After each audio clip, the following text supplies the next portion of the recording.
Hi, I'm Michelle from Michelle's Romantic Tangle, and it is Friday, August 30th, 2019, and I have a finished object to show you. If you follow me on Instagram or if you're in the Stitcher's Coven, you might have seen it and how much fun I was having with it yesterday. It is the Welcome to Camp Crystal Lake sign by the Witchy Stitcher. I'll link to her Etsy shop, and I have had so much fun with this and so much fun taking the pictures of it yesterday. We couldn't find the machete, but I think we did good with what we had.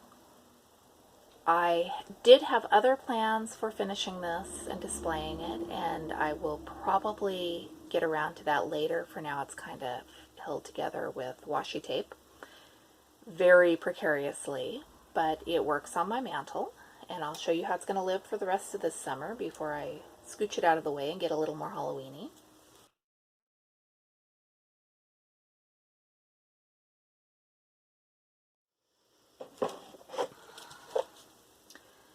In my mind, the sign and the cabin have to go together. I love these. Kind of love this. Absolutely love this. And I'm going to finish that Dimensions Morning Lake, and they'll all go together at some point.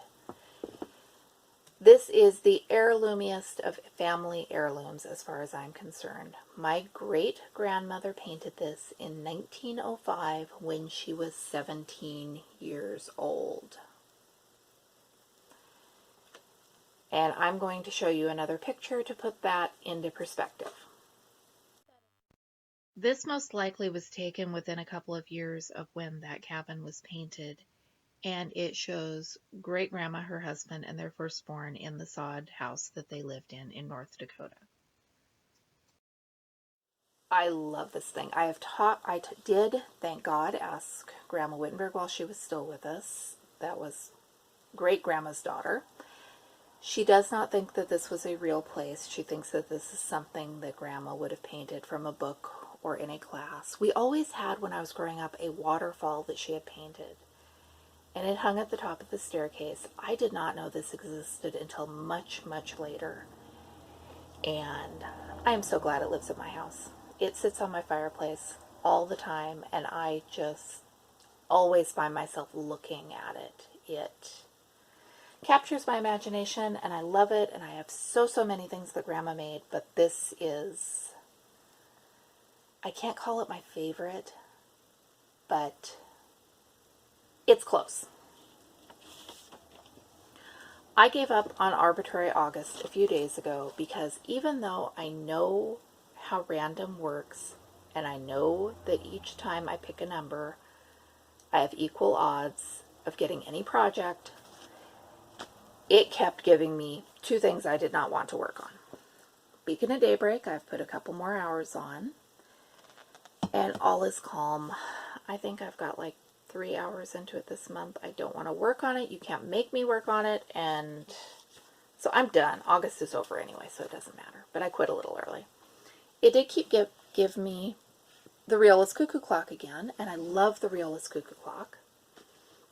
If it had given me this half as often as it was giving me those other projects, I would have stuck with it. But it didn't, so I didn't.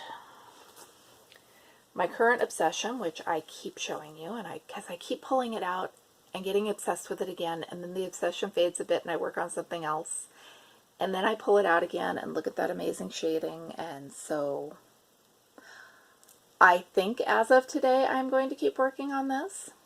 I will totally put it aside tomorrow and work on something else. You know I will. That is Realist Ripe Apples, and I will put links to the sources for all of these.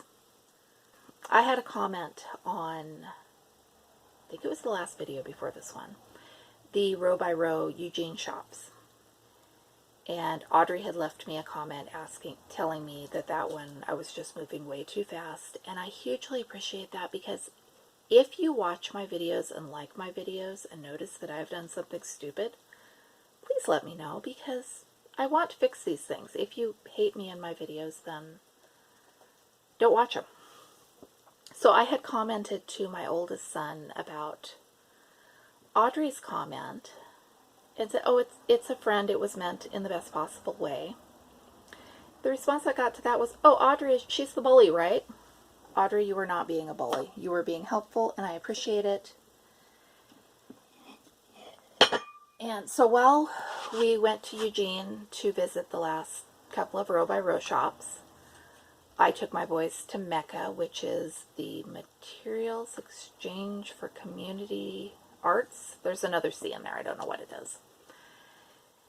They have oddball art supplies that are super inexpensive or free for homeschooling kids working on projects. So we got upholstery foam that he is carving with a bread knife. It's one of those I don't ask too many questions. I just make sure he's doing it out on the concrete slab in the backyard instead of on my carpet.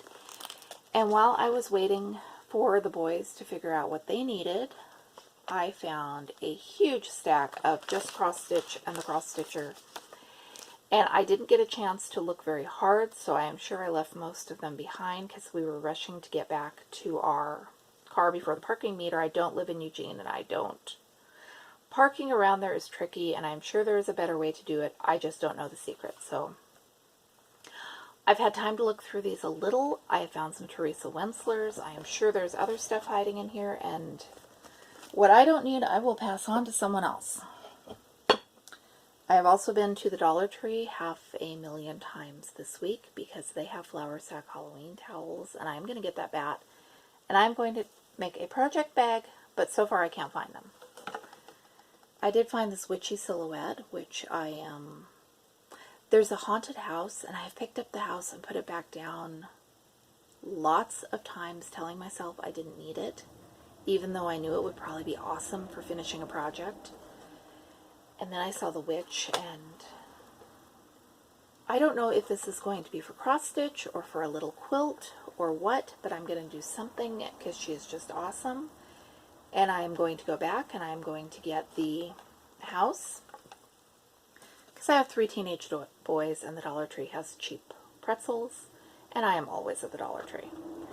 The other thing I found there, I had seen on a Dollar Tree crafting group I am in. They have these Barbie kitchen sets, and the glare is too horrible to hold them up in the packaging.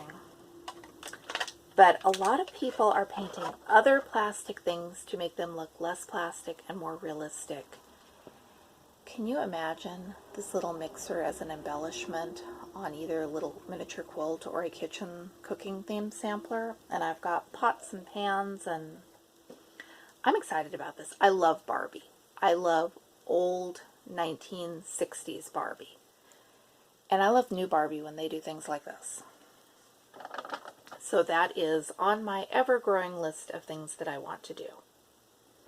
We went on Saturday to Hands on History in Brownsville. It is their 2nd year of doing this, and they had just a ton of living history demos.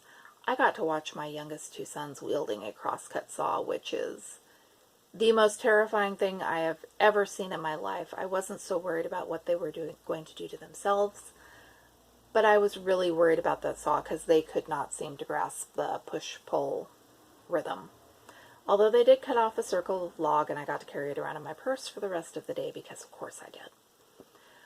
We were in the historic house watching them churn butter. I learned more about butter than I knew there was even to know about the history of butter. That lady knew so much, and she was so passionate about it. It was fun. And I guess the boys and I look like we want to know that there's an embalmer setting up in the park.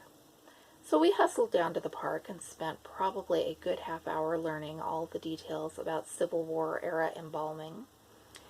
He was in character, but not annoyingly so, and gave us lots and lots of detail without, I want to say without dwelling on the gory stuff, but we still got to see the trocar and the bicycle pump looking thing and hear about what happened when people were cheap and got embalmed with creosote. So